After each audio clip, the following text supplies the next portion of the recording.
Assalomu alaykum aziz do'stlar. Bugun biz siz bilan NLP'da juda qiziqarli mavzu hisoblangan shaxs qismlari integratsiyasi texnikasi bilan tanishib chiqamiz. Inson albatta bitta shaxs, lekin uning ichida turli ehtiyojlar, turli xohishlar va turli ichki ovozlar mavjud. Bir xil vaziyatlarda aynan bu ehtiyojlar, xohishlar, ichki ovozlar bir-biriga qarshi ishlaydi. Bu normal holat. Ya'ni shaxs integratsiyasi texnikasi bu qismlarni kelishtirib, ularni bitta maqsadda harakat qilishga yordam beradi.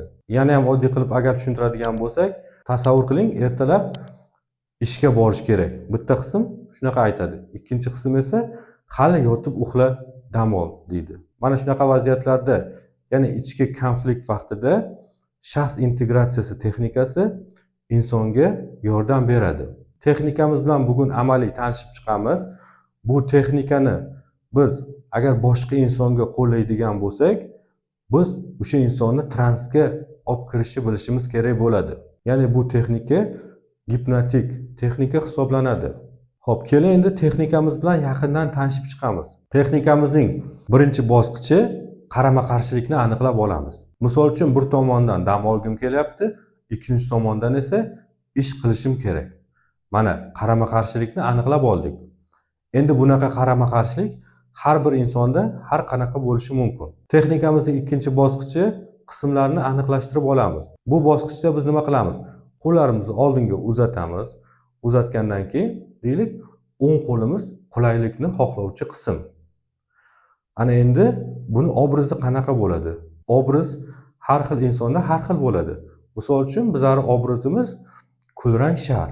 Ana endi bu qismimizga bitta ibora tanlab olamiz. Misol uchun yana biroz dam olaylik iborasi. Ana bitta qismimizni aniqlab oldik. Ana endi ikkinchi qismimizni aniqlab olamiz. Ikkinchi qismimiz chap qo'limizda bo'ladi. Bu qat'iyatli qism. Obrazi misol uchun yorqin shar. Buni iborasi qanaqa bo'ladi? Iborasi harakat qilish kerak. Mana biz bu bosqichda qismlarni aniqlashtirib oldik. Texnikamizning 3-bosqichi umumiy ijobiy niyatni aniqlab olamiz. NLPda bitta presupozitsiya bor. Insonning har qanday xulq-atvori ijobiy niyatga ega deydi. Presupozitsiyani agar kimdir ko'rmagan bo'lsa, bu haqida bizning videoyimiz bor, kanalimizga kirib ko'rishingiz mumkin. Bu bosqichda nima qilamiz? Qo'limizni yana oldinga cho'zamiz va har bir qismdan so'raymiz. Misol uchun o'ng qo'limizda dam olish qismi edi. Bunda qanaqa ijobiy niyat bor? Dam olish misol uchun menga energiya berishi mumkin. Hop, buni bitta ijobiy niyatini aniqlab oldik. Chap qo'limizda qat'iyatli qism edi. Uni qanaqa ijobiy niyati bor? Misol uchun qat'iyatli qismi meni natijaga olib chiqishi mumkin. Mana bu bosqichda biz qismlarning ijobiy niyatini aniqlab oldik. Texnikamizning 4-bosqichi o'zaro tushunish. Ikkala qism menga qanaqa foyda berishi mumkin? Bunda ham biz qo'limizni oldinga uzatamiz va qismlardan so'raymiz. Ikkalasi qanaqa foydali bo'lishi mumkin? Misol uchun dam olish qismi tiklanishimga yordam beradi. Chap qo'limizdagi qat'iyatli qism meni harakatga keltiradi. Qismlar o'zaro tushungandan keyin nima bo'ladi? Ichki konflikt kamayadi.